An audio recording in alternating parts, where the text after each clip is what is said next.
You ready? Yeah. Okay, welcome to the City of Oak Harbor Planning Commission. This is our regular meeting for June 23rd, 2020. Due to the COVID-19, there will be no physical meeting locations per Washington Proclamation 20-28. Meetings may be viewed via YouTube or on Channel 10. Welcome. First order is roll call. Our Commissioner Wassinger is absent. Commissioner Phillips is with us. Amy Walmaker is here. I'm Bruce Freeman, the Vice Chair. Amy Southard, Tony Bates, and Hal Hovey are all present. The first order of business will be the approval of minutes back from February 25, 2020. This is the regular business meeting minutes. We did not have a meeting for March, April, or May. I need a motion to approve the minutes as written.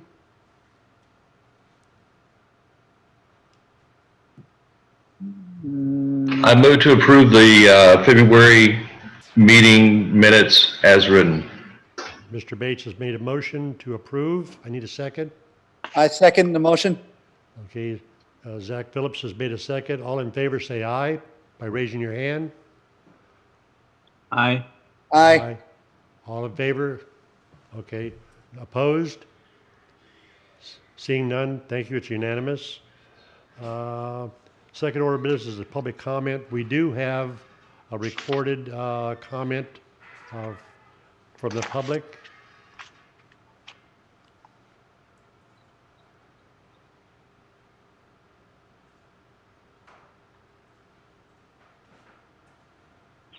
Hi, this message is for public comment tonight in the meeting. Well, first I wanted to say that I have noticed for the 2.5 years of being on this island that there are no people of color on any of the councils here, therefore making it unbelievably difficult for you all to make decisions on our behalf without at least asking the Black community what will make things better for them. There are approximately 67,000 residents on this island, and we only comprise a very small percentage of Black people here. But I feel that you should still be sure that they still feel included in the decision-making process. Things that the bigger cities tend to include Black people in, they include, but not limited to, parades during Black History Month and or Juneteenth, more than a simple art project during Black History Month in the schools, any decisions that will affect the Black community, etc.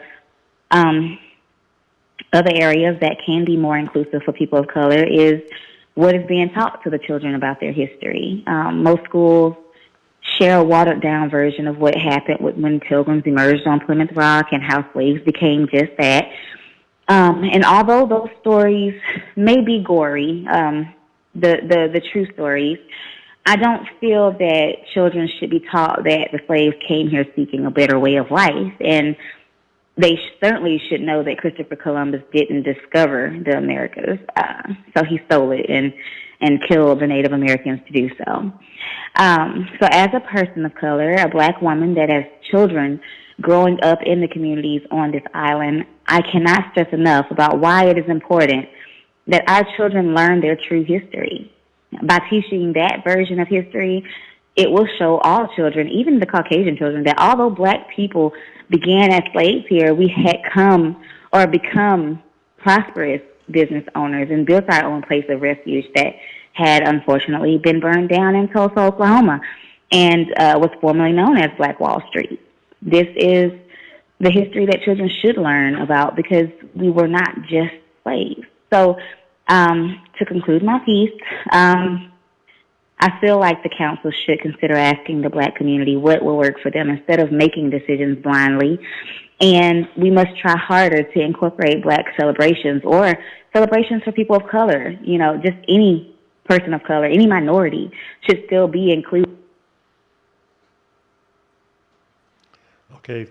Are there any other comments or any other recordings? There's seeing none. I'll move on to the next item on the agenda. The first item is the Central Business District zoning code review, and we have Ray Lindberg. Thank you, Mr. Chairman and members of the Planning Commission. I have a brief presentation tonight that I'm going to put up on the screen to discuss some of the things that are going on with the Central Business District Code Review. It's been a while since we touched base on that, so I want to share some of the information that we have and then entertain any questions you might have about that. I gave this presentation to the City Council the other night as well. And so they are up to speed on this, and we are continuing to move forward with this project. So without further delay, let me share my screen here, and hopefully this will work out perfectly. Does everybody see that? Okay, good deal. Okay, so we have a couple of different topics here that I'm going to kind of split the presentation into, and that's the information that we've been working with and what we're doing essentially, and then we have a second key portion is the public input that we got from the community through our online survey. So just starting off with the information that we're dealing with right now, we are working on a couple of key topics here. The moratorium and the issues that came forward with that moratorium and some of the impacts that came with that, and community desires and clarity that is needed with our code.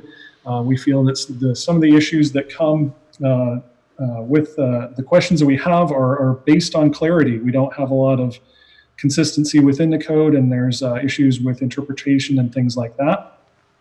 We want to talk about mixed uses, what the definition of a mixed use is, and also what potential is for residential uses in the zone district. We have an issue of the prescriptive definition of a mixed use versus maintaining some flexibility as to what we want to have in the community and the need to balance the residential versus commercial needs and desires. And then finally, some potential changes to address the issues that we have, potential code amendments, text to resolve problems and get to a point that we're ensuring we have a code that works for the city, closing potential loopholes, ensuring positive results, and allowing for creativity and good design without having overreach, too much interference within the private realm. The moratorium itself, we had some issues that came up with that. We wanted to discuss and kind of understand what led us to the moratorium and where we can go from here. Possible ways in which the code was utilized with unintended consequences. Some sections of the code kind of lead us in certain directions that we might not actually want. So we have the creative solutions and the unintended consequences, or some people call them loopholes. We have potential detrimental developments within the downtown and CBD. We have a use list that is extremely long and probably could be trimmed down a little bit to make more user-friendly. Then we have a need to balance residential and commercial uses within the downtown area.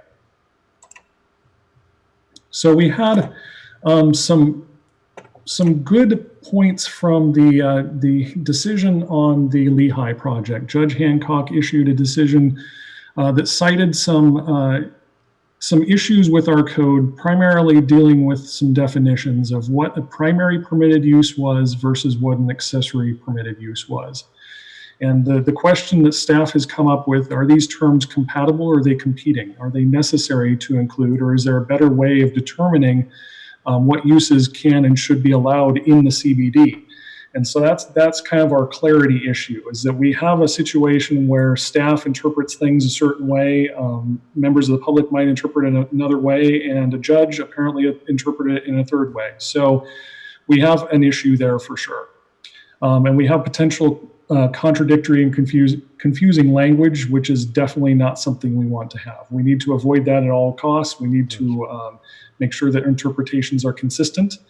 And when we have multiple ways of reading a line of text, that is an issue. We need to determine what the intent is and make sure that we're sticking with that intent. So one of the issues that we had also with the moratorium were the dimensional standards. All other zone districts in the city have dimensional standards for lot creation and lot adjustment. The CBD district does not, and staff kind of feels that that might be part of our issue here. The unintended consequence of not having minimum lot sizes, whether it's a square footage or a dimensional standard with lot width and depth, is that you can create odd lots and potential for protection strips and weird things going on. And that is kind of the crux of the situation with the Lehigh project. Is there was a boundary line adjustment that was created to allow them to have a creative solution to what they needed to do. And the creative solution versus the loophole is, depends on which side of the fence you're on. But it has caused a situation where there's confusion, and that's bad for everybody. So that's something that we're going to look at, possibility. And as we go through this presentation, I'll talk about potential fixes to the code itself, and we can discuss that. And then finally, we have mixed use definitions and standards. We went through this one before, and we talked about what a mixed use is and how other cities don't have prescriptive statements on percentages of mixed use, whether it's a minimum percentage of commercial space or residential space. And there was rationale behind that. We can discuss that further on, but there's definitely a reason behind that. And the Hancock decision kind of touched on this as well. Do the definitions of primary and accessory uses become, or primary and accessory permitted uses become problematic when we view mixed use projects? Because if we have that situation, if we have primary and accessory permitted uses, then we have a de facto set a percentage. We've said that the primary use must be 51%. Okay. And I don't think we want that, because number one, 50% is really high. And number two, we have that rationale for not having prescriptive statements as to percentages and dimensions of what mixed use is. And that rationale, some of the items that we came up with, some of the reasoning behind that is it reduces creativity in the building and the site design. Once you have a percentage or a number, a set number, then you have to go off of that, and it becomes a situation where there's lack of creativity and a lack of kind of flexibility for a developer. The second thing there is it may not pencil for the developer and cause a project to fail. Or it might be a situation where we don't even know that the project didn't happen or failed because it never came through our doors. That a developer saw that they were required to have 51% of commercial space, and they said nope and walked away and didn't even bother to visit with us. And these things happen. We have situations, I'm sure, where projects were just not even considered because of what our code said. And so we want to avoid that. And then finally, it can provide too much commercial space for what is needed by the local market. If we start requiring a minimum square footage of commercial space, that can create a situation where we have significant amounts of square footage all of a sudden flooding the market. And we may not be there, we may not need it yet. And so we don't want a situation where we have too much commercial space, just like we don't want a situation where we have too much residential. And right now, I think residential is what's in demand. And so we have to carefully balance those two uses. And that's kind of our challenge right now. And we feel as staff that having a prescriptive standard doesn't work towards that balance and that delicate nature of that. And there it is. Need to balance residential and commercial. So we talk about potential changes. Fixing the contradictory or confusing terms. The statement within the purpose section regarding mixed use being required in the CBD is something that Judge Hancock cited in his decision. That needs to be re-examined, because what we're doing is we're saying you have to do something again, that if we have a need for residential in the central business district, we shouldn't be saying that it has to be a certain percentage, or it has to be this, or it has to be that. There needs to be a little bit of flexibility here. The mixed use category is a good thing to have, and it's definitely a benefit. And we need to make sure that that is flexible and works for the community and works for developers and provides the balance of commercial and residential property that we need in the city. Another thing is to revisit the separate categories for primary and accessory permitted uses. Again, that it seems like this is creating an issue from the standpoint of making it making prescriptive percentages and creating situations where we are kind of tying developers down and builders down to a specific percentage or number. And then finally, clarifying the desire and dictating the need for mixed use in the CBD and other zone districts. And I think we need to, early on in this process, we were talking about just looking at the CBD, at the Central Business District zone. But as we have expanded into research and seeing what our code says, it's become pretty clear that this is not going to be able to be just a simple CBD project. We need to look at the other commercial zone districts. Because we have situations where a mixed use project makes sense within another zone district that's not in the CBD. So some of those potential changes again, closing the perceived loopholes. The dimensional standards are a big thing. I think that if we were to apply dimensional standards to new lots and lots that are created via boundary line adjustment, we would solve a lot of the problems that we've seen within the last year or so with regard to development in the CBD. Every other zone district in our city has minimum lot sizes and lot dimensions, whether it's width or depth. And this is the only one that doesn't. And I think that that has created a situation where we have a problem. As I mentioned previously, I think there's a lot to consider. We need to bring the other commercial zoning districts up for review. We have lists of uses that are allowed within each zone district. They aren't side by side. You can't view them. Comparing the others against, the CBD district, whether it's C3 or C5, we need a better way to be able to explain it to the layperson, the developers, the people who are coming in from the outside looking at it. And we also need a better way of administering it from this side of the counter. Because what's happening right now is we have what we call our cascading effect of uses. And what the code says is if it's allowed in the C1 or CBD, then it's allowed in this district. And then that one says if it's allowed in this district, it's allowed in that other district. And so you just have this cascading effect of uses. And it's just really difficult to explain to people, number one. And it's also difficult to visualize from the standpoint of, if we're trying to create different zone districts that have different uses in them and a different kind of feel, that's not the way to do it because you're not able to compare the two. So what we're proposing as staff is to look at doing a zoning use table that would be able to be, it would be a matrix side to side. You can compare what's allowed in different zone districts. And then also the next thing is to pare down the different uses that are within the use table or use list. We have so many different uses. We have over 60 in the CBD, and many of them are retail uses. And so that should just be listed as retail use. It should be pretty straightforward that if there is a detrimental type retail use, if something is not appropriate for the downtown area, whether it's a marijuana dispensary or some other type of use that's not wanted in the downtown area, generally those uses do have restrictions based in other parts of the code. Or if we have specific uses that we don't want to see, we can definitely put those into a list that is not allowed. But generally retail is going to be an approved type use in a downtown area. Generally offices are going to be an approved type use. And these are things that we can do to make the code work easier for the public and for staff and improve efficiency and make things just work a lot better for the city as a whole. So bringing up our second portion of the presentation here, we have our public input. We had a online survey that we did through SurveyMonkey that was publicized through your utility bill on March 20th. And so that's the date that we opened it, was March 20th. We had over 300 responses, which was really good turnout, especially compared to when we've done this in the past. The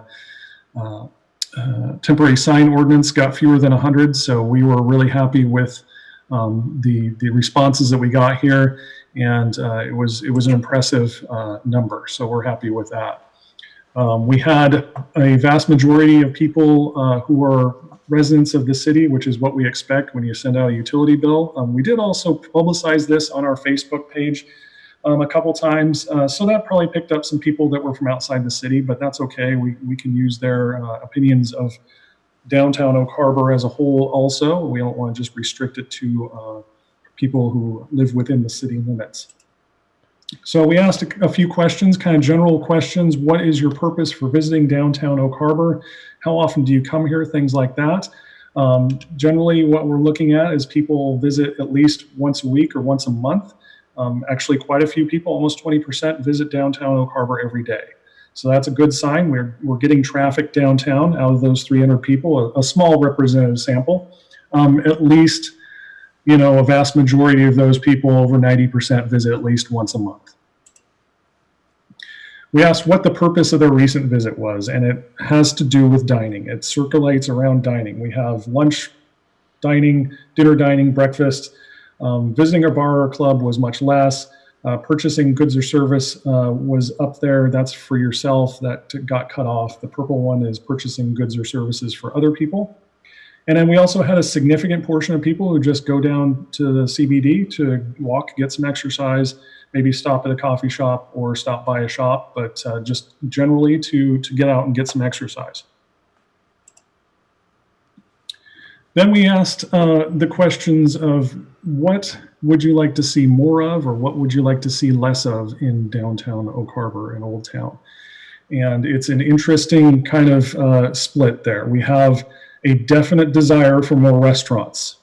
Very few people said they wanted to see fewer restaurants. The concept of having nightlife such as bars or clubs was a little bit more split towards the negative. Family-friendly entertainment options was a very popular item on there. Stores focusing on kind of unique goods was definitely higher than the stores that focus on staples and things like that. Residences ranked low as far as what people want to see more of, but ranked very high as what people want to see less of, which is interesting because there aren't many residences there right now. But I do believe that that was influenced by the recent Lehigh decision. But that's okay. We still need to have that balance. We still need to provide the residential, but we just need to do it in a sensitive way, and that's fine. We can work on that. Another thing that was kind of interesting is we had about an even split on hotel or guest accommodations, but you'll see later on that that one was kind of unusual because we saw a whole bunch of people say that we need to build a hotel downtown. So I kind of was surprised by that one. So the final one we gave them was, if you had a magic wand, what is one thing you would place downtown?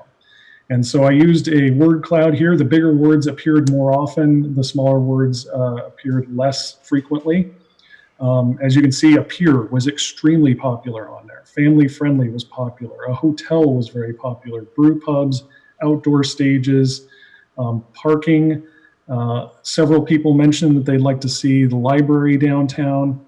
Several people mentioned residences, a theater, farmer's market, all those sorts of things that you think of kind of an active and lively downtown. And that's really what we drew out of the full set of data that we had, is people want to see things that are active and fun and family friendly, and will draw people to downtown. And that's no surprise. I think that's what everybody wants. And so that's a good consensus to have. As far as not having a consensus on residences, if we want to have residences downtown, or if we want to have specific things downtown, that's okay too. We can work with that.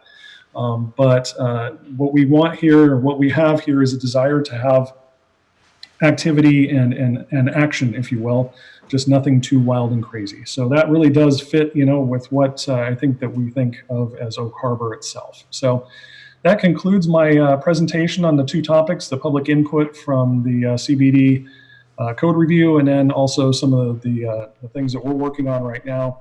We'll be moving forward with the research and the continued ideas that we have as far as making changes to the code itself, and hopefully we'll be coming back to you next time around with some potential code language that will help us kind of get to a place where we have an Old Town CBD that everybody can agree is a net benefit to the city. So if you have any questions, I am available for that, and I will leave it up to the chair now.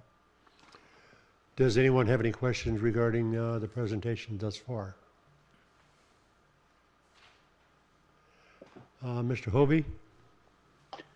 Yeah, a couple of things. So when you talk about the mixed use, help me understand what exactly, again, that we're talking about with mixed use. It's not just commercial versus residential, right? There's subcategories of commercial, and there's, subcategories of residential, like multifamily versus single family and all that kind of stuff.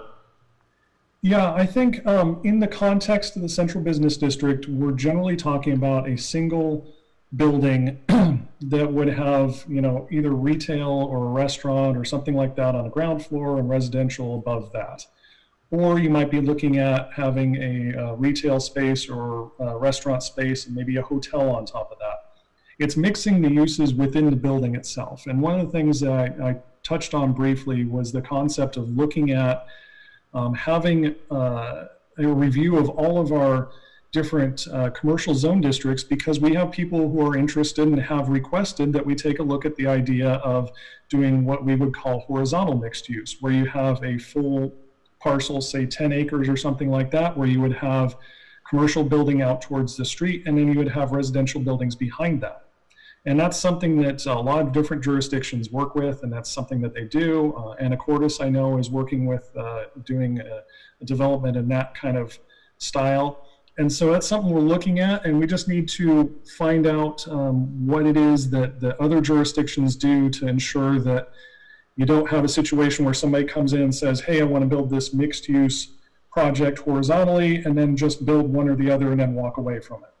And that's kind of the key thing is to make sure that you don't have a quote unquote mixed use project that ends up being just a bunch of restaurants or something like that. So it's a balancing act, just like everything.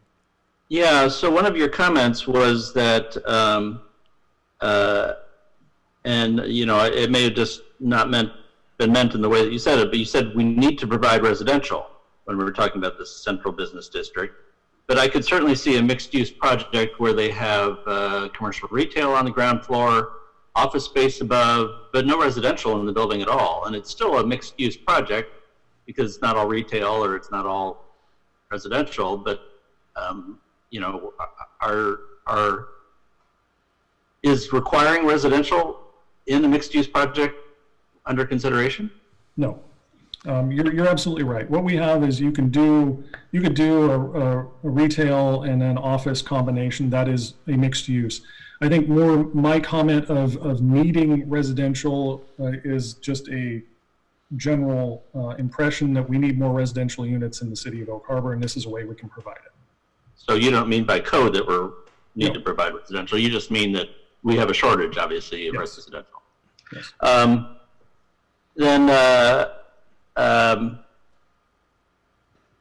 I noticed you talked about one of the things that came up as being very popular was the idea of having a pier.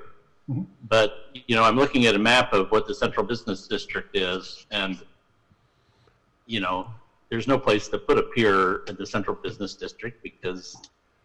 Yeah, I agree with that. And that was our magic wand thing. If you could do anything, if you could do one thing. And I agree with that. And the thing is, there's also a little bit of confusion about what the Central Business District is. What are the boundaries of the Central Business District? And I think that a lot of people that said that were probably looking back to the past and having Mailer's Pier there and how that was a cool thing for downtown, and it would be nice to have something like that again. And I don't disagree with that. It's a little bit outside the bounds of what we can do in a zoning code. But it kind of gives a greater idea of what it is people are envisioning in Oak Harbor. So it's important in that way, whether or not we can say, hey, we're going to build a pier because of what happened with this survey. That's probably not the case, but we can work towards that, and we can work towards that vision of a lively and active kind of place.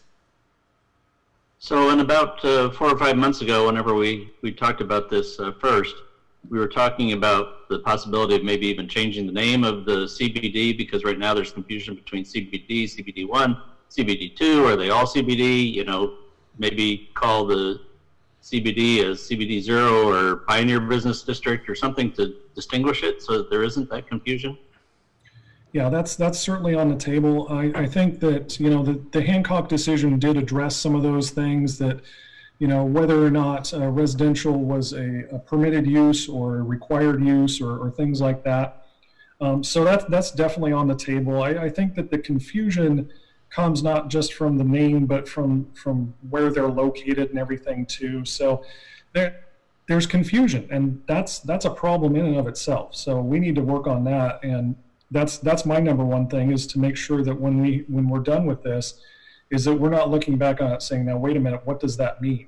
We want to know what it means, because the fact that we didn't know what something meant is why we're kind of in a bit of a bind right now. That's all I have. Thank you, Chairman. Mr. Phillips? Yes, I just had one question for Ray real quick. I saw on the last slide you were talking about, or people wanted a farmer's market downtown. Is that even possible with the farmer's market currently being at the Lions Club, I think it is? Whether or not it's possible, I would say it's possible, yes, because I think that if you got the organizers and the Main Street Association and the city, and we all work together, we could get to that goal. Whether or not that's something that Main Street Association wants, or that the Chamber of Commerce wants, or, you know, anything like that is I don't know right now, to be perfectly honest. Again, it was just something that people commented on frequently, and so we put that in there. And again, it comes back to the concept of bringing people downtown and finding lively activities that are family friendly. And honestly, the key thing that I'm kind of seeing here too is inexpensive. You know, you have a pier, so you could just go walk out on a pier and that doesn't cost any money. Or you go to a farmer's market, you can wander around and look at that and it doesn't cost a lot of money. So there's a common thread there too. The other thing I noticed was same thing. There was a brew pub listed, and there's already a brew pub downtown. Is there just not information about what the stores are downtown getting out to the public? I'm not sure. Yeah, I don't know where that came from, because I thought the same thing. You know, to be perfectly honest, there were some strange answers in here. There was obviously some kind of assumptions about things. People, you know, found a way to attack city staff and do all kinds of different things with their comments. So, you know, the interesting thing is it was one of the more popular things. You know, I think some people talked about the idea of, you know, we need a theme like Leavenworth, right?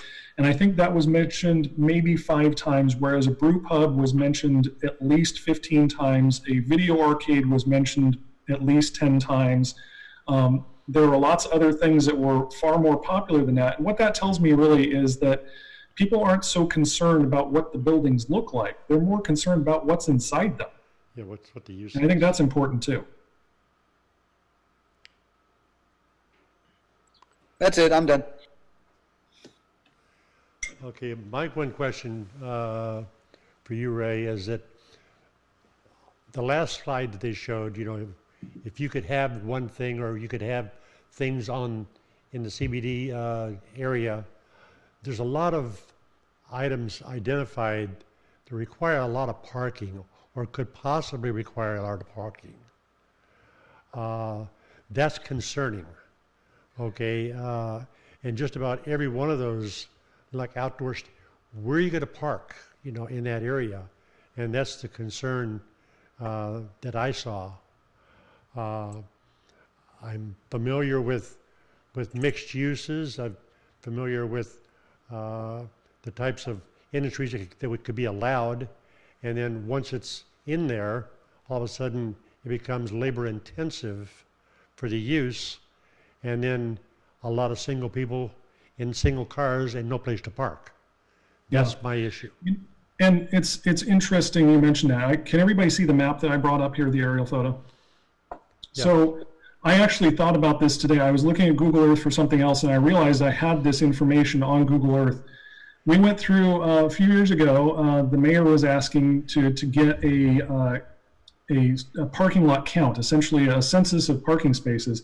And so what I did is I went through all these different parking lots that are city-owned on streets or in private property parking areas. There are city-owned lots and streets, 244 parking spaces, and in private parking lots, 534 total parking spaces. So there's almost 800 parking spaces downtown. There's this conception that parking is problematic downtown, and I would submit that that's probably not the case, that we have significant amounts of parking. It's just that they're not easily visible. I mean, you got 67 parking spaces right here at the Orlando's building. Okay. You know, you have along the stretch of Bayshore going around the curve here, 143 parking spaces. Now, is that right in front of a store on Pioneer Way? No, it's not, but that is a significant number of parking spaces available to people. Well, then, let me just use one example that was put up there. We all know that the movie theater that we have across the street off of 20 is a very old unit and is a very small unit. And whenever they have some good running films, they take up the entire parking lot to the point where the restaurants and the pet store are all complaining they're taking up all the parking. And that would be the concern if all of a sudden you had, you know, a movie theater decide they wanted to build where the Lehigh project was originally intended to be.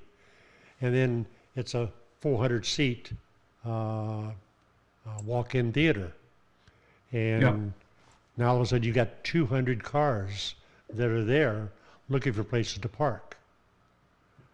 So one use could really cause a lot of problem for Pioneer and the other businesses. That's all. I'm just saying something like that we need to think about.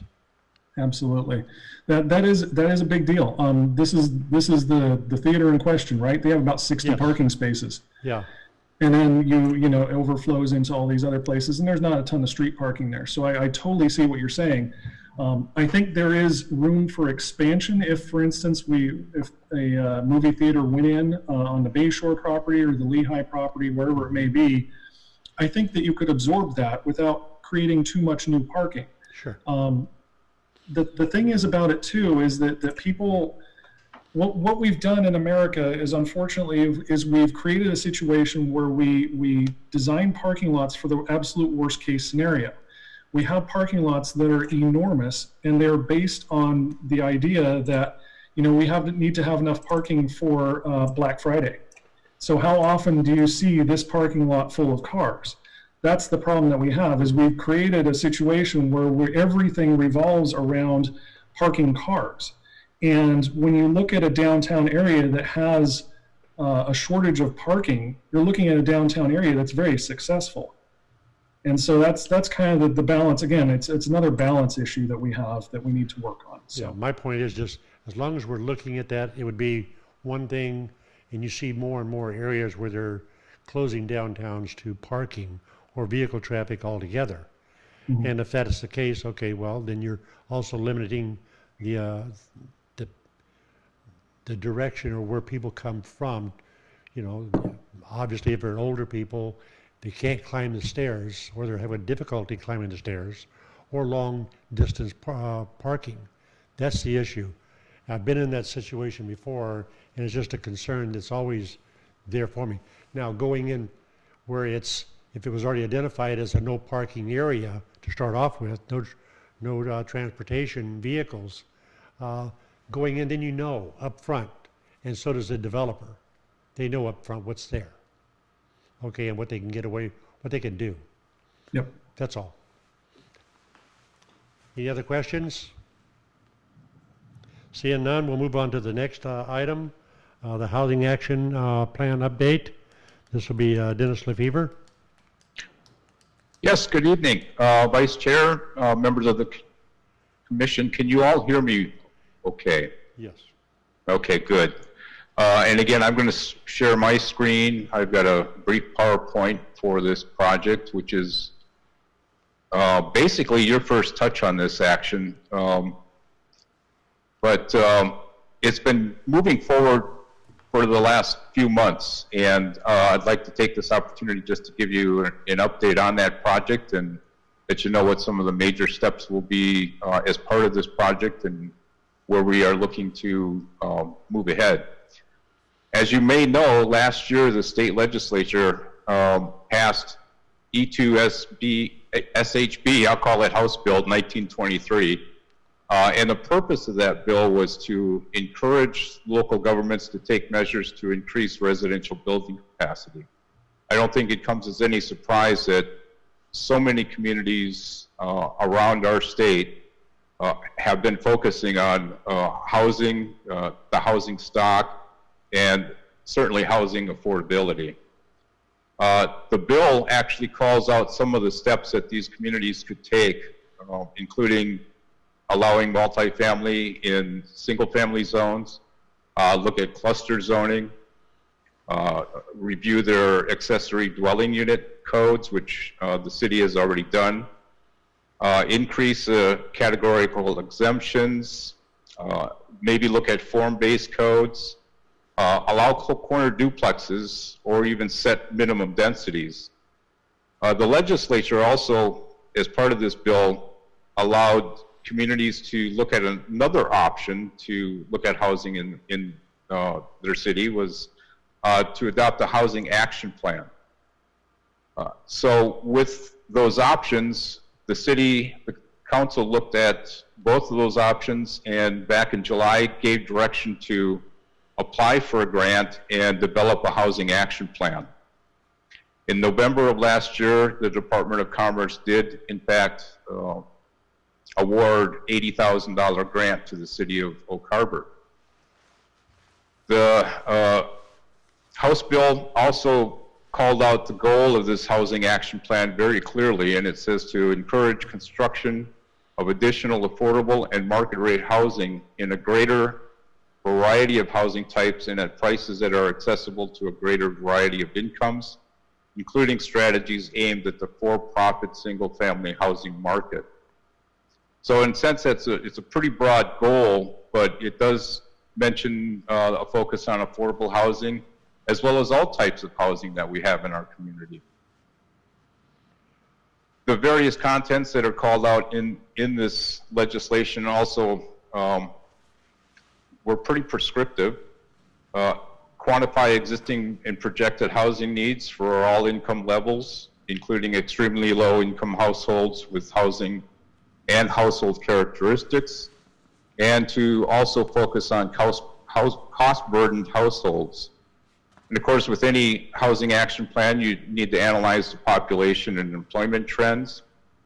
And certainly as part of this plan, we are going to be looking at our comp plan and making sure that we have the most up-to-date policies and direction in our comp plan to implement the housing action plan.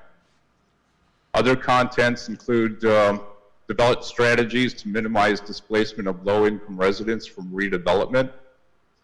And of course, when you have a plan of this nature, it certainly is key to have a pretty profound public participation process, and also to include a schedule of programs and actions to implement the housing action plan. That last one is actually very critical, because who wants to do a plan over the course of a year and have it sit on the shelf? You actually want to develop some programs, some strategies, and possibly come through with some changes to our development regulations regarding our housing market. So where are we to date? Well, back in March of this year, we obtained the services of LDC. They're a firm out of Woodinville, Washington, to assist us in this housing action plan development. As part of the initial steps, we created a project charter, developed a public involvement plan. Both the public involvement plan and the project charter are included as part of an attachment to your packet this evening. Mm-hmm. And a project schedule is also included as part of your packet. In the public involvement plan, we're going to have a very strong web-based presence. The LDC is very creative as far as making sure that all of the information that's created through this effort is available to the public. There will be some interactive mapping available through their website, so it should be pretty much of a state-of-the-art website for getting this information out to the public. We will also be creating a stakeholders advisory group. We are finalizing the list as we speak. And of course, we will be soliciting for a volunteer from the Planning Commission to sit on this stakeholders advisory group. We don't anticipate many meetings, 3, maybe 4 of this, this group, but it gives us kind of a feel as to some of the key players in the city that deal with housing through building, the Chamber of Commerce, developers, people in government. We are going to try to keep this group down to a nominal size so that we are actually more productive with this group. And we are looking at probably about 14 members of this action group. Excuse me. As I mentioned, the project schedule was part of your packet. We are looking to have this plan move forward fairly quickly with a thorough review, a periodic review by the Planning Commission and City Council through this process, but final adoption we're scheduling for May of next year, which fits the Commerce Grant timeline. The project that is underway at this point in time is the housing needs assessment. It's a fairly large piece of this project. LDC is leading the charge on this. And I might want to add too that both CAC and Ray are part of this team effort from the planning standpoint. So we have multiple people on this team that are moving this forward from the city standpoint, working with LDC. So with that, I would be happy to answer any questions you might have. The floor is open for questions.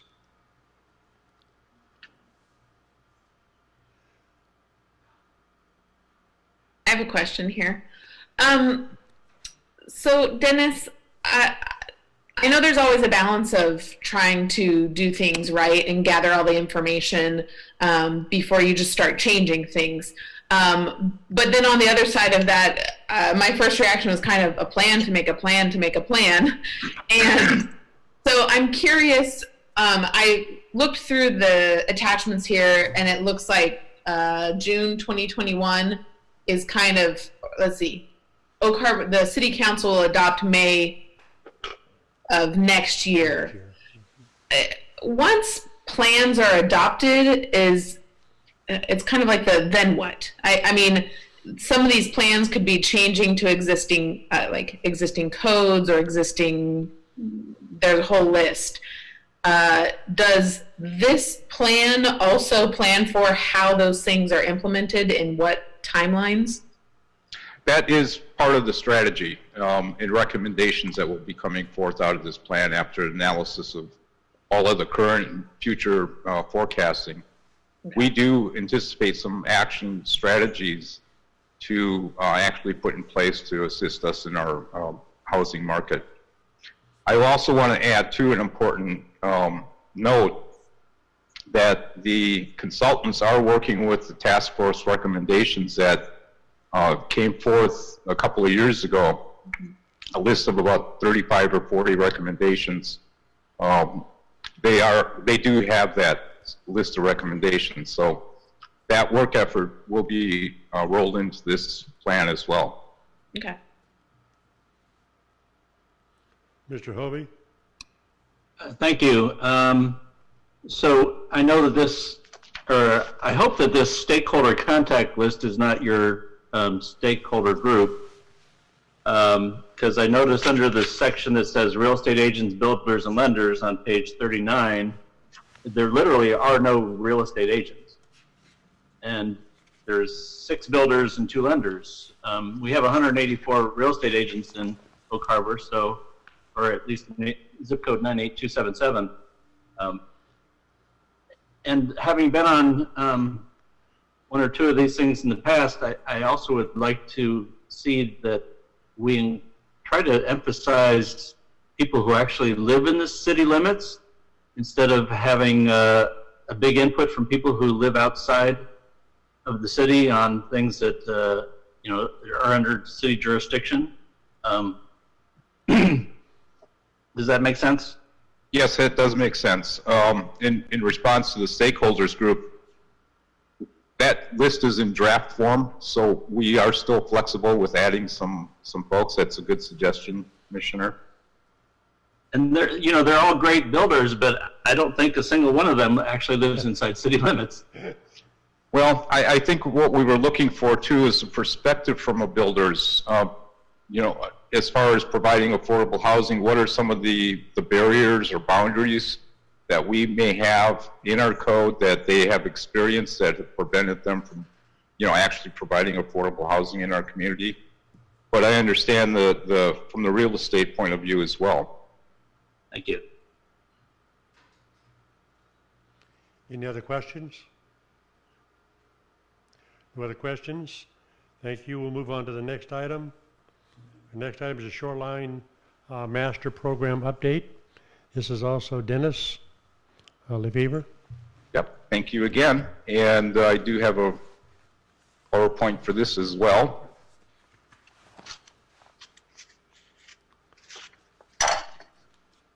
This project isn't new to many of you. We've had several updates on our Shoreline Master Program periodic review, which is a requirement of the state to look at our Shoreline Master Program every 8 years and revise as necessary. Well, this is the time of the year for us to start looking at our Shoreline Master Program again. And we've been in this effort for for about a year now. Yeah. And as you are aware, as I've presented in the past, there are three main areas that are required in the Washington Administrative Code that we need to look at as part of this periodic review. One of them is the changes that were made to the Shoreline Management Act and any Department of Ecology rules that were implemented since the last update that we had with our Shoreline Master Program. Our SMP was updated through the years 2010 through 2012 and was adopted in 2013 by Ecology. So this checklist that we have actually goes back to 2007, which I did look at some of the amendments that were made to make sure that we addressed them in our existing SMP, and if we did not, make recommendations to include them in this periodic review. You have seen this checklist. It was attached to your January staff report. Mm-hmm. And certainly it's not a final document by any means, and we will be incorporating those changes that we were recommending as part of this document into a draft of the SMP update, which will obviously be presenting to the Planning Commission at a subsequent meeting. The other pieces of that checklist are where was it addressed in our SMP and what kind of action are we going to be recommending. The other step that we have to look at as part of this periodic review is local consistency. We need to make sure that the SMP is consistent with all of our local and regional plans. The comp plan, for instance, is one of the key ones. And then also we need to address where we've updated our development regulations and make sure that the periodic review for the Shoreline Master Program addresses those new regulations. That is attachment 1 to your packet, and I am going to try to pull that document up. Can you all see this document? Okay, this is the one that's in your packet, but I just wanted to go through here real quick and just kind of explain briefly what this is. This is for the consistency review, and obviously we have the City of Oak Harbor Comp Plan. I've listed out specifically the policies that pertain to the Shoreline Master Program. And then at the end of those policies, if there are any revisions that I saw that needed to be made to the Shoreline Master Program, I included the page on our draft that you'll see in the next couple of months, and then also what the change was. I did that with all of the regional plans that we had that really have influence on our shoreline. We have the Parks Plan, the Windjammer Park Integration Plan, a variety. I think there's 14 or 16 different plans that I looked at. And in some cases, there was no inconsistency with the SMP. So I've indicated that in red. And then I also went through and did a brief description of what the document was. We go through the plans, and then we get into the development regulations. And again, I will show in the left-hand area what page is being revised and why is it being revised. And of course, the regulation is at the top here. This is the critical areas ordinance. That's actually broken out into all the different critical areas. We have fish and wildlife habitat conservation areas. We got frequently flooded areas, geologically hazardous areas. And then also we have the big piece of regulation that we passed regarding stormwater, and that's the low impact development. So I tried to reflect where all of those changes would be made, and it was more of a reference to the new manual that we adopted, and that came up several times in the document. So I didn't go through page by page on this. There's another document that I prepared that will show in more detail where those changes pertaining to that low impact development ordinance is.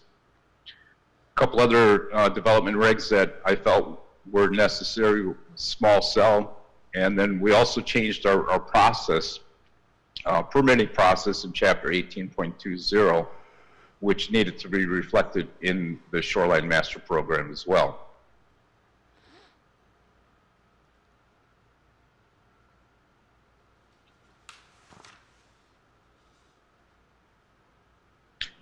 Then, of course, the last piece that was required is the changed circumstances, new information, or improved data.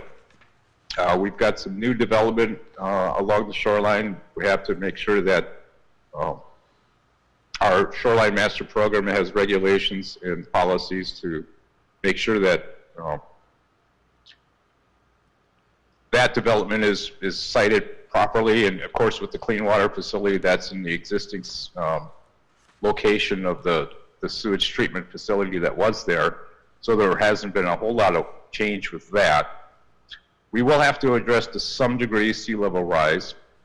I've been receiving some guidance from the Department of Ecology on what may be the best approach to do that, but certainly that'll be more of a Planning Commission and City Council effort to review. And we're also looking at the Residential Bluff Conservancy designation, which is essentially that piece of shoreline south of Friends Marsh and runs down to the city limits. We do have on board a consultant that is helping us with this effort, and I'll get to that in just a little bit. But there's another document that I've also been preparing, and that's the staff changes that deal with minor errors. There's been quite a few definition updates, so we have to address where those changes have been made. And then there's been an effort to make the format more consistent throughout the document. So that'll be a fourth document that I'll go through at a later meeting with you also. Back to our consulting firm, we've obtained the services of Coastal Geologic Services to look at that Residential Bluff Conservancy designation. There's been a lot of focus on that. There's been some issues with stormwater and the hydrology of the area, seepage along the bluff. So we wanted to get somebody on board that definitely would take a look at this area, all of the existing information that's been prepared, kind of give us a third and fourth party review on this to make sure that our policies in the Shoreline Master Program, as well as our regulations and the regulations in our municipal code, ensure that the functions and the values of that bluff are intact, as well as maintaining private property rights along there. So what they are tasked to do is do an inventory of the existing information. We've gathered up the many studies that have been prepared along that stretch and given them to them.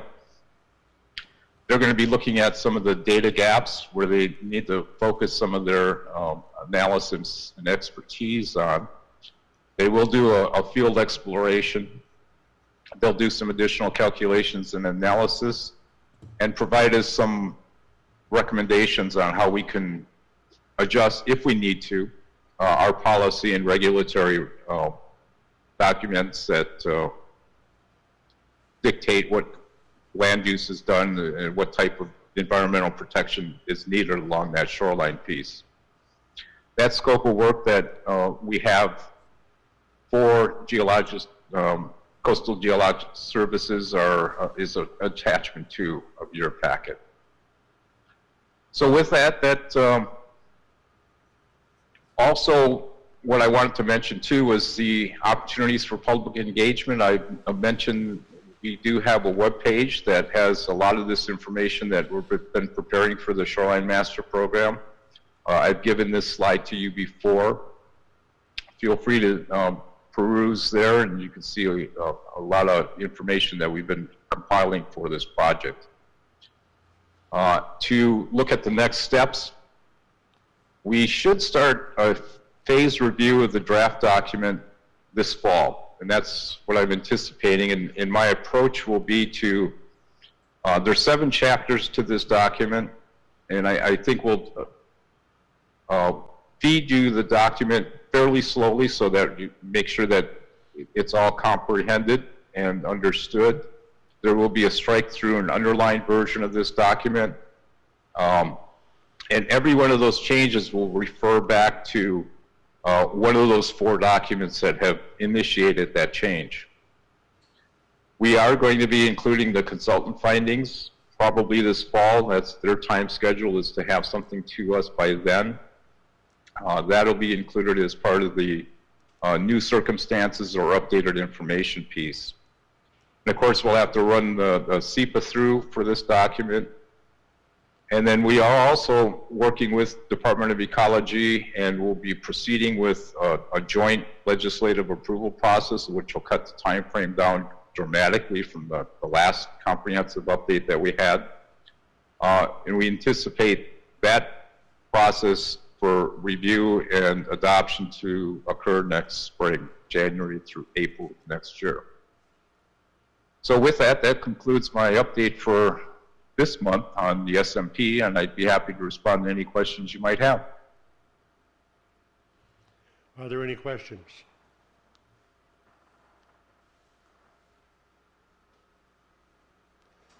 Seeing no questions, we'll move on to the next item. Our next Thank item. you. Pardon? No, thank you. Okay, thank you. Zoning code revisions, building height definition and accessories. This is for Ray.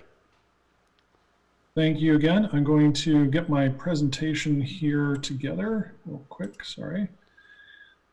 And we're going to talk about some minor revisions that we've been discussing as staff because of kind of some issues that we see as part of our code when we use it every day, that some things need to be changed. So let me get this going here. Sorry, I'm having some issues with my computer right now.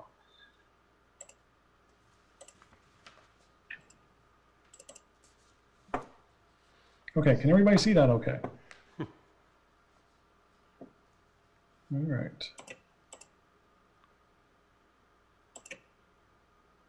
Don't know why this is not working right now. I'm sorry.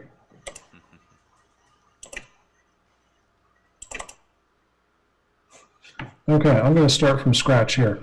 Okay, so what we have is we are taking a look at 2 different code sections that we have that feel that kind of cause us some problems occasionally. One of those being the average building height calculation and definition that goes along with that, and the other being for the accessory buildings regulations. And so in the accessory building section, there's different requirements for accessory buildings, and those requirements are kind of confusing again, and that's another thing that we talked about from before, is that we can't have confusion. So is that now up for everybody? Okay. So the definition as we have it right now is available on your screen there. I'm not going to read the whole thing off, but those underlined portions are the kind of problematic areas of the code that we want to focus on. It talks about a single-story building that has 600 square feet of floor area and may be constructed within 5 feet of either side or rear property line. And then it talks about maximum floor area down at the bottom. Now, the issues that we have with those is, number one, the single-story definition there. Staff discussion centered around the total height of the building rather than how the building is used. So if you have a garage that has some sort of storage loft or something, that would not qualify under our current code. We wouldn't be able to allow that because that's not a single-story building. So that's one thing that we wanted to address.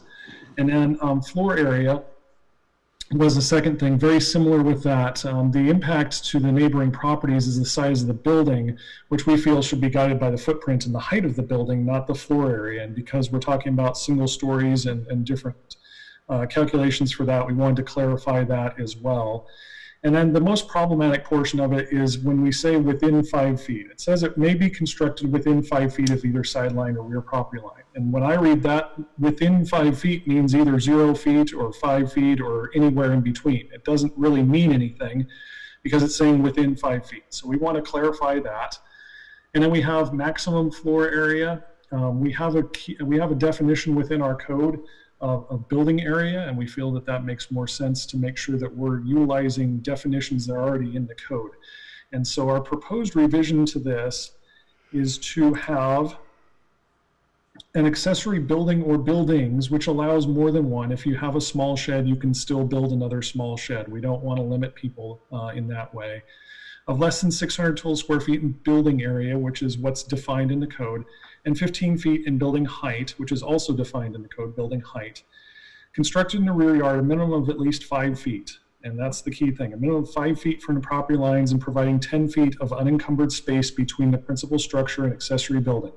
And that number comes from the building code. If you have a building that's within 10 feet, you have to include fire-rated walls and fire-rated construction. So if we have at least 10 feet between buildings, which would be what would happen if you have 5 feet on either side of a property line, then we can move away from that requirement. And it also allows for maintenance of the space in between buildings and the property line. We don't want to have a 1 or 2 foot space that just ends up as being a weed patch or garbage collection or a place where nefarious activities happen. So we want to make sure that that's not a problem. And then another thing that we added in there was a corresponding increase in the height of the building. The concept being that if you want to have a taller building, it needs to be set further away from the property line, until which point where you're in the essentially in the building envelope where you're in the normal setbacks anyway, because a house can go up to 35 feet in height. So as long as you're in the typical setbacks for the zone district, you should be able to do that as well with an accessory structure. So we included that in there. And then we said the maximum building area to clarify those definitions or utilize the definitions that are already in the code and hopefully clarify that language a little bit so there's no confusion there. The second one we're taking a look at is the building height definition. Currently, our building height refers to the highest and lowest corners of the lot or the parcel, and that problem shows up when we have situations where there's a large parcel of land. I'm going to throw the map up on here and slide us over to the project that's currently under construction on Fort Nugent, which is the Park Terrace apartment complex. And I don't know if you might recognize this area, but what happened here is this parcel here is being constructed as 4 separate apartment buildings. And in order to get the height for these buildings, what they had to do is they had to kind of manipulate property lines. And what they did is they did a lot line adjustment or a boundary line adjustment to have all of these lines fit exactly so that they could get a 3-story building in here, because otherwise they would have to measure the height of the building from either corners here that didn't exist. What would typically happen is you would take away all these property lines and then just build on one lot. So you would typically have to measure from the highest and lowest property corners, which makes it so that if you want to put a building up here, it's not going to be very tall at all. You could have a very short building here, if at all, and a very tall building down here, maybe 60 to 70 feet in height, because of the difference between the high and low portions of that lot. It is our belief as staff that you should be measuring the height of a building from the building and not from the property line. So what we did is we just changed the wording on that to include highest and lowest corners of the building, because that makes a lot more sense. And that will also hopefully, eliminate any kind of shenanigans with, manipulation by increasing the number of corners on a building. This way you have an average and you can build from that height. So that's the way that a lot of different jurisdictions have done it, and that's the way that we feel is best for our jurisdiction.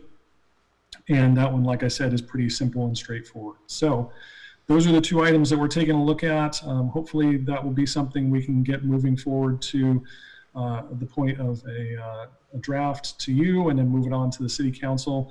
Like I said, this is another one of those things that we're trying to fix the code in quick, easy ways to make things a little bit more streamlined and efficient and easy to administer for us and easy to understand for members of the public. So with that, I will end my presentation. If you have any questions, I'm happy to help with that. Does the commission have any questions regarding this? I have one question, Ray. Is this the first development that we've actually required the retention pond that's being built? We've required it in several, but I believe this is the first one that will actually Are have you talking about Park Terrace? the retention ponds on the property. No, we've had most of our other developments have had some sort of retention or detention pond.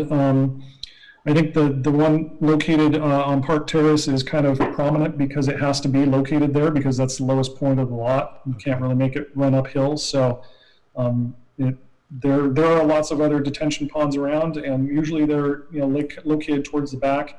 The concept with this particular one is it's going to have landscaping around it, so it'll hopefully kind of soften it up and make it look like part of the landscaping itself. Okay. Mr. Hobie? Yes, thank you. So Ray, when I first started reading this thing about the accessory building standards, because we spent so much time last year on accessory dwelling units, I was first reading it with that in mind. Yeah. Obviously, this doesn't apply to accessory dwelling units because there is no square footage restriction or height restrictions or any of those other things on accessory dwelling units. So does that need to be clarified in here at all to make it clear that that does not apply to ADUs? Yeah, and we should probably do that, to be perfectly honest. And the other thing is that's going to be coming down the pike is the state has made several changes to requirements for accessory dwelling units that we're going to have to go back and change our code again. So we can definitely incorporate that in there. I will take a look at that and see what we need to do with it. Thank you. Any other questions? Seeing none, thank you. Thank you. We'll go on to, thank you, Ray. We'll go on to our last item, 2020 comp plan amendments. Mr. Comack? Yes, thank you. I don't have a presentation. I'm going to give a quick verbal update on our docket that we have moving forward. We approved the docket in March, and as you know, we went into an economic shutdown soon after that, so things have progressed very slowly. However, we do have a few things that are lining up for the next couple of months, and we'll still try to meet our schedule for the 2020 comprehensive plan amendments this year. So the docket items that were on the 2020 comp plan docket is the housing element, and so Dennis provided an update for that, and we'll continue to update that for next year. So that is progressing. We also have the capital improvement plan, and that process will soon begin in the next couple months. The city council is discussing the sewer rates currently, and their decision on the sewer rates will impact some of the projects in the sewer fund, so we'll make some changes there. And there are some changes that are moving also in the transportation, in the streets fund, so we'll have some changes there as well. And I anticipate either in July or August, this planning commission will start to see some of the draft schedules and projects that are moving forward for the next 6 years. So we'll bring that forward. It's a budget year this year as well, so important to keep an eye on that, and that'll give us an idea at the end of this year what the city council wants to prioritize over the next 2 years. So it'll be an interesting year to do that process. We also have one land use amendment that's moving forward, and that's the land that the city bought up by Gun Club Road, the Harbor Heights property, about 70 acres or so. The property is currently zoned for industrial, and we want to. The city bought it with the idea of having a park there, so we have to redesignate that land from industrial to public facilities. And so we will start that process. We'll notify the we'll notify the people that live around that property next month. We'll start the SEPA process, and we'll be bringing that forward to the Planning Commission in August and September. The other item that we're tracking on our docket, it's not necessarily, is not directly a comprehensive plan amendment to our plan. However, it would be to the Island County comprehensive plan, and that's the JPA boundaries. So we have started that discussion with Island County, and we were getting to the point where we were starting to get a process and move some options forward, and then that economic shutdown happened, and there's actually been some change in personnel on the Island County side. They have had a new director, and the person that was working on the JPA has now moved to being the development manager. So we have some personnel shifts. However, we're talking to them and trying to move that forward as well. I'm waiting to hear a schedule about their comprehensive plan amendments, and then we'll track that from when we hear from them. So that's just a brief update from my side. Take any questions on any of those items. Does anyone have any questions for Kat? Seeing none, I want to say, for those that aren't aware, Mr. Hobie's last meeting, Mr. Bates, you have a question? Yes, thank you.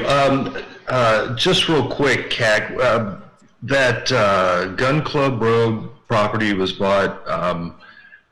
It seems like there was something about the school actually owning the Fort Nugent Park, that they were going to recommandeer that, or can you kind of explain the 70 acres? Absolutely. So there are several moving pieces in the city considering such a large acreage in buying parks.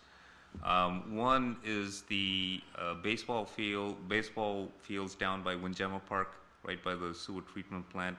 The idea is those fields will need another location at some point, and it's a future phase of the Windjammer Park. So there's some need in relocating those fields. And then the Fort Nugent Park, it's a 40-acre park. 20 acres belong to the school district, the western half of it where the soccer fields are. And so the what we hear is there's potential plans for the school district to use that property for some of the expansion. And so we don't know that for sure. They are making some moves in that direction. But however, we're planning that if that does occur, then we need to replace or relocate those fields as well. So those are just existing fields that need to be relocated. And then we have our parks plan that has identified other needs as well for our population above what we need to relocate. And so all of these needs add up to a large acreage. And that's why the 70 acres will satisfy some of our needs for relocation, as well as hopefully our needs based on our population increase. Well, thank you. And also, I just wanted to say, communication with the county, and I know they've had personnel issues, we've had personnel issues, COVID-19 issues, but the talks between us and the county and the JPA, that's super duper important. So I hope we can get, together on that with them as quickly as we can. Absolutely, we're hoping so as well. Thank you. Any other comments? Seeing none, my final comment would be, Mr. Hovey, it's been a pleasure serving with you. I think you and I have served together for 2 terms, and you bring a lot to the table. You make us think, and you make us a better commission, and you're going to be sorely missed. I appreciate it. Thank you. Any other comments? Just to like to welcome Christy Southard. This is her first meeting. Just want to say hi. Sorry we couldn't meet in person and have formal introductions, but welcome to the Planning Commission, and we hope to have a good term with you on the commission. Thank you. That concludes our meeting tonight. Thank you.